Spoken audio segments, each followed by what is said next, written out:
And welcome back. Well, spring is just around the corner, I swear. And it's also selling season for homes. Thinking about selling? Well, today, why it pays to interview a realtor before you decide to list your home. Missy Buttrum is the owner of HomeWire Realty and Sell911, and she is a real estate broker, too. Great to see you again. Yeah, thanks for having me back, guys. Yeah, absolutely. It's always fun to come. A good topic, because spring is around the corner. That's why I was thinking about it. I'm getting calls from a lot of people wanting to list their house, and just made me think of it like, hey, you know what? A lot of people don't interview their realtor. For sure. Less than 50% actually. And we research computers, phones, everything, but we don't research our realtor. And that's one of our single biggest assets, where it could cost you tens of thousands of dollars if you just use whoever. Yeah, like a lot of make a mistake. Really. Right. And a lot of people like to use Aunt Sandy, Uncle Fred, whoever's in the business, and they're part-time and they don't know what they're doing. And I'm sure I'm going to like ruffle some feathers talking about this. But that's okay. It's true. Yeah. Don't just go use anybody. Make sure you're asking them good questions. Yeah. Well, and that's what I love that your whole point today is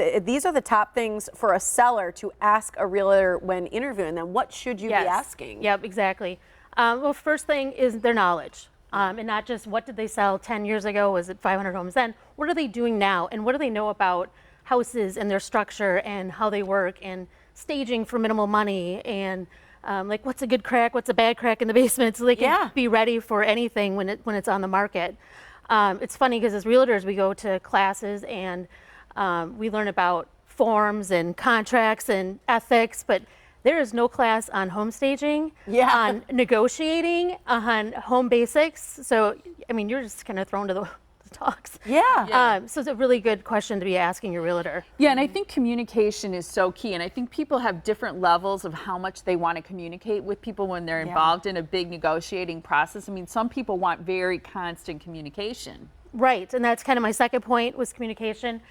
Make sure that you guys match up with how much communication you want. Do you want someone once a week to check in with you, every day? Is your realtor available 7 days a week? Can you call them on a Saturday and be like, hey, what's going on? What's going on next week? Where are we at with things?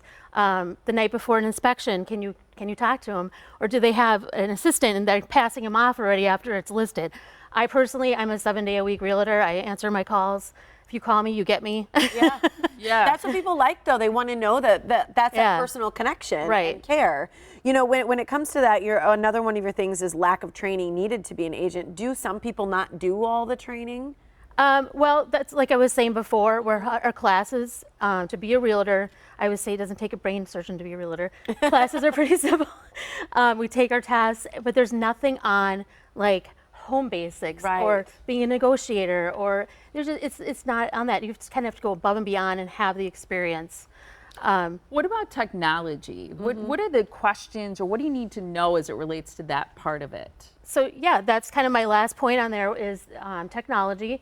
Make sure that they have a marketing presence, an internet presence. Over 90% of people are going to find their next home online, and a big name, a big listing company does not mean they're on all the websites. So make sure you're asking that realtor, are you on Realtor.com? Are you on Trulia? Are you on Zillow?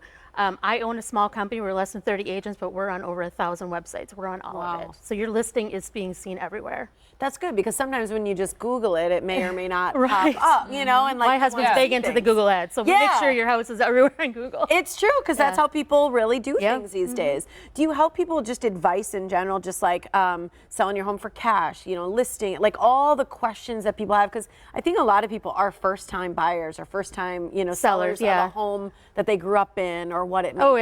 Yeah. We help with different options. I really pride ourselves in the options we can give sellers. As I've been on here before talking about buying homes as is cash, we do that. We have that service. We have the traditional listing, and then we have our auction platform, Sell911.com. You mentioned staging. That is all the rage right now. Staging seems so important so that people can walk into a space and truly visualize the possibilities, because I think sometimes if people just have void space or empty space, they can't it's overwhelming. Their stuff. They have a hard time visualizing. So yes, it's really important to make sure that the home buyer can see themselves, see their stuff in there. And definitely it's something we help with, is staging at a minimal price. What about recommendations on repairs? Oh, definitely do that. Help with that too. And I like to meet with people, even if they're not going to be listing for 3 more months or 4 more months, even a year. I meet with some people like way ahead, and they just want me to come in and say, is it worth my money to do this? Is it worth it to put carpeting here? Is it worth it to paint this? There's a lot of things that are not going to be worth their money. So it's a good thing to ask and plan ahead. Yeah. That's important because if you're saving them that cash, they're going to get that back in the sale. Right. That's a big deal too. You could potentially put in $2,000 and get $10,000 more out of your house. Yeah. So it's good to know what to be doing and what not to be doing. Well, I think that's the point. So people can contact you, and do you ever just like sit and chat with people for a little while? Sure, or for come sure. out to their home and see what they're working with? Yep, I do that all the time. I have someone, even home flips. I do home flips. I have investors I work with. They're like, Missy, I'm in the middle of this house, and I'm not sure if I should do hardwood in this room or carpet or what's going to give me the most money. I actually go over there and help them, and then a couple months later they're calling me, list it for me, and I do all that kind of stuff. Yes. That's fantastic. So I want to make sure everybody knows how to contact you so that they can, because when you need to sell your home or you will buy a home, contact Missy. Here's her email. It's myteambliss.com, or call her at 262-227-7064. And that's how you can get a hold of HomeWire as well as Sell911, all the companies and all the services that she provides to help you have the home of your dreams. Thanks so much for being here. Thanks, ladies. Wonderful. Yeah, good to see you again. Thank you so much.